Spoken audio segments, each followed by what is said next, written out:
Hey, I'm going to be talking about the paper Predicting Catastrophes in Nonlinear Dynamics with Compressed Sensing.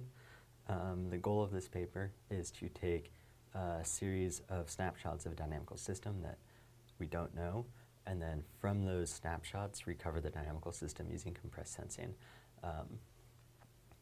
So I'll talk about a little bit more about exactly what we're trying to do, a little bit about compressed sensing, although I'm not going to get into the actual optimization algorithms to do the compressed sensing, and then how you would set up a compressed sensing problem from just your data to recover your dynamical system, and then I'll give an example, which is the Henon map.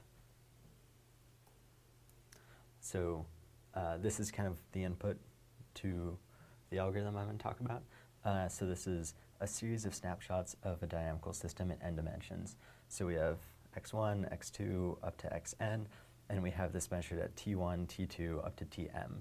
And so we have an m by n matrix that we assemble this into, and we're going to take that matrix and then use compressed sensing to either find the time derivative of our system, so how each variable changes, or the map.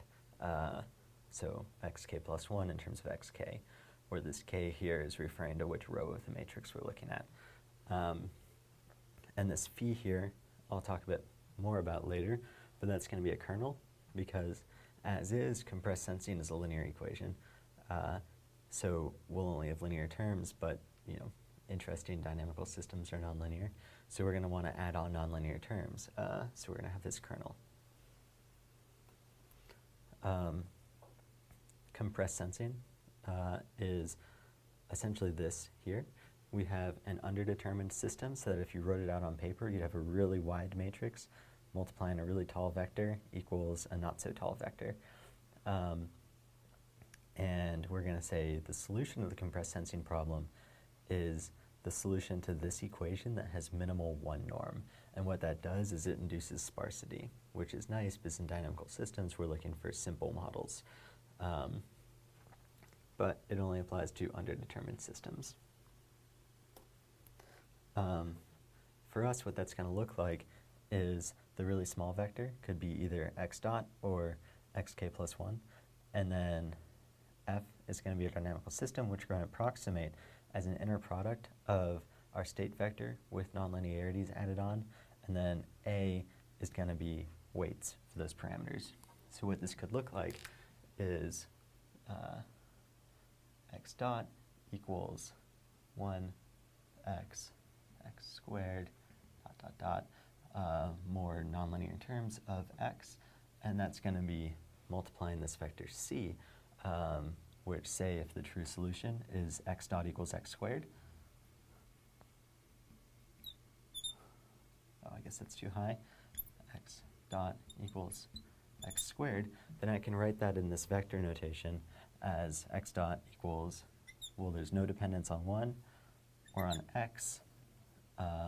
This parameter is going to be 1. And if my only other term is maybe x cubed, I'll have a 0.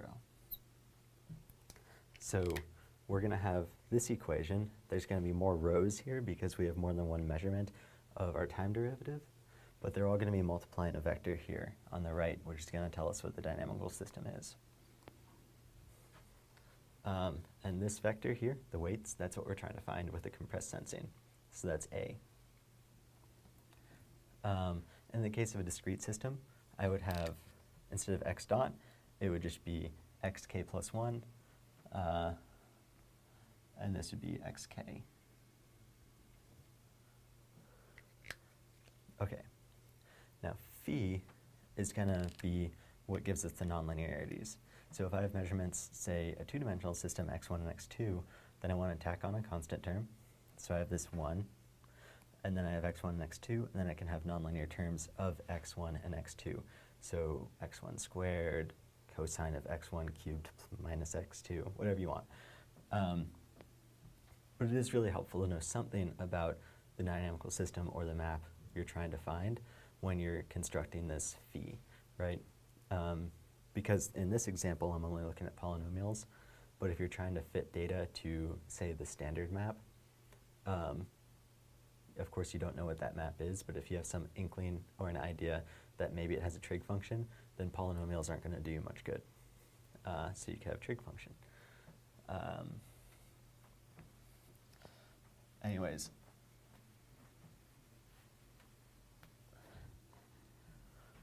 what this looks like when we apply it to our data as a whole is we have our measurements, and then phi takes those measurements and adds on nonlinear terms. And I should also have an offset term here, so there should be a column of ones. But the idea is we end up with a really wide matrix. So presumably more columns than rows. Actually, for this algorithm, you need at least as many columns as rows, because you need either an exactly determined or an underdetermined system to use compressed sensing at all.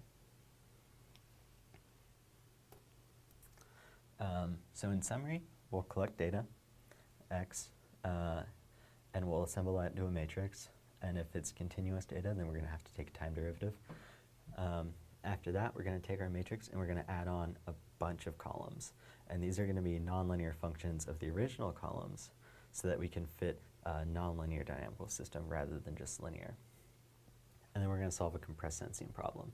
And what that does is gives us that vertical vector, C, or A, sorry.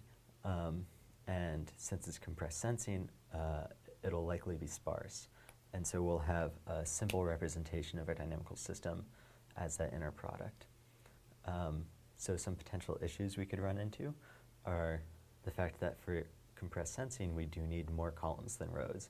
So if you have a lot of snapshots of your dynamical system, either you're going to have a gargantuan problem to solve by adding on many, many columns, or you'll have to throw a lot of your data out and just do it based on fewer observations. Another question you might have is, what if I add measurement noise? How does it work? So I'll give an example and add measurement noise, and we'll see. So the Henon map is what I'll go over. And so we have xk plus 1 equals 1 minus axk squared plus yk, and yk plus 1 equals bx. And then parameter values, a is 1.4 and b is 0.3. Those are very standard values for the Henon map. So I'm going to look at anywhere from 3 to 10 snapshots of this, and I'll see if I can recover the dynamical system using just that many observations. And then we have a two-dimensional system, and I'm going to look at the features as well as a constant term and quadratic and cubic nonlinearities. So let's get to it. This is the what we end up with if we iterate the Henon map quite a few times. You get this strange attractor. And without noise, if I take any more than 5 of these points, and I'm looking for the system that connects them to each other, then using phi mapping into cubic polynomials, I can recover it exactly, which is pretty neat, because 5 observations isn't a lot. And then when I add in measurement noise, of course, you start to see error in the parameters. So let me explain a bit about what this is doing. I have something that looks like this. x2, y2, dot, dot, dot, xm, ym. So this is one side of my linear equation. And what I want to set that equal to is 1, x1, y1, x1 squared, dot, dot, dot. Ooh, that's a bit wide. Here, let me redraw it.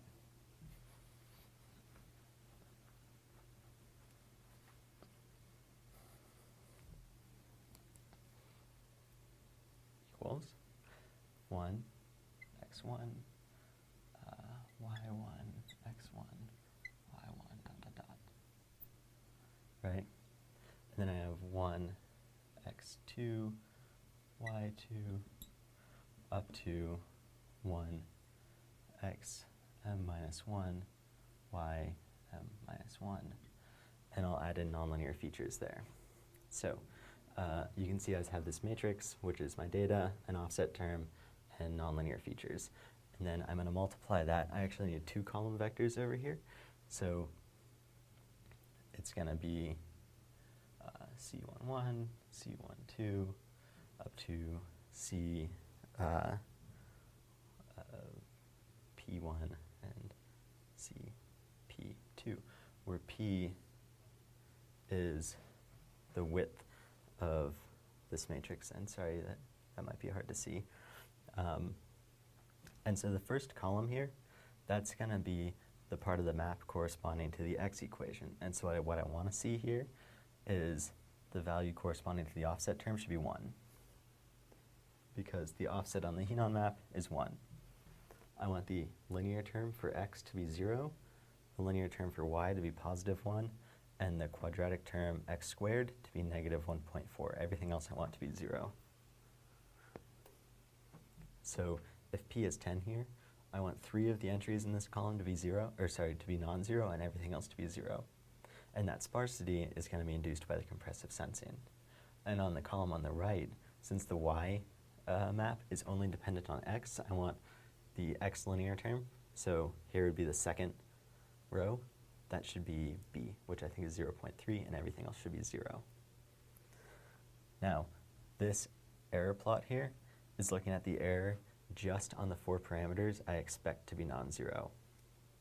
So it'd be 3 in this first column and 1 in the second column. I'm looking at the absolute error that I get on those parameters.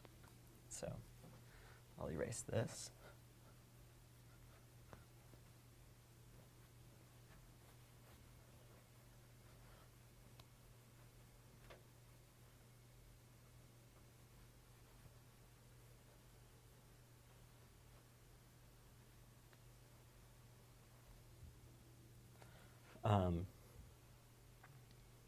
And I have 3 different lines here. Those are just color coding how many snapshots I used in that particular run. So it's either 6, 7, or 8.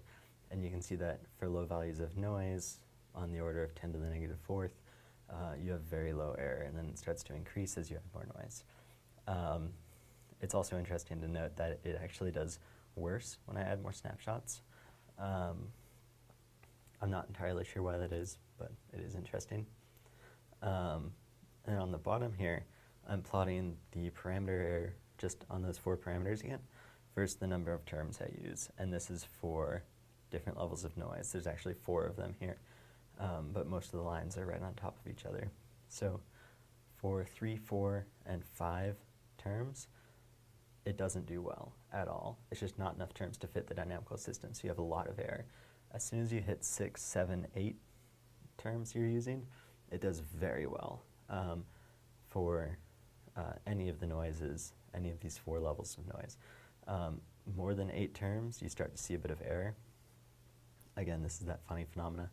And then the more noise, the more error. When we look at the error on all of the parameters, so now instead of just of those 4 that we expect to be non-zero, we're looking at the error on those and on the ones that we think should be 0. And they don't always work out to be exactly 0 because there's noise, we're going to fit the noise, and then we're going to have extra weird stuff floating around. But we see the same kind of general trend. As expected, the error increases as we add noise, and it surprisingly does better with fewer terms we use. And then when we plot the noise against the number of terms, it's absolutely enormous for just a couple terms. But then as soon as we hit 6 here, the noise is roughly 0. And then as we keep adding terms, it actually gets a bit worse. So this could be troubling if you're doing this and you don't know what the dynamical system is in advance, because maybe you use 10 terms and you expect it to do well, and then you get a dynamical system that looks nice. How do you know if it actually is nice and that you're not here? Well, if you have a lot of measurements, then you can't use all of them in this algorithm anyways. You could have a test set, so that'd be a great thing to do. Okay, so in conclusion, it's a pretty neat method. I found that it worked much better on discrete dynamical systems than continuous. And we were able to identify the Henon map pretty well. And so once you do that, you can look at it for bifurcations, and then I suppose you could figure out how close you are to bifurcation, and that's the idea of predicting catastrophes. Then a few things you might be able to add to this are, instead of using compressed sensing, you could try lasso, because that also induces sparsity in C. or you could try denoising compressed sensing. And so what that is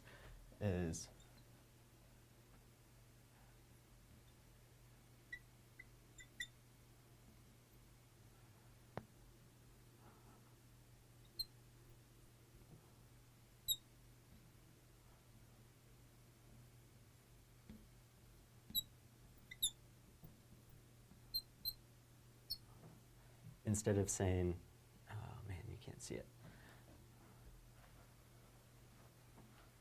One sec.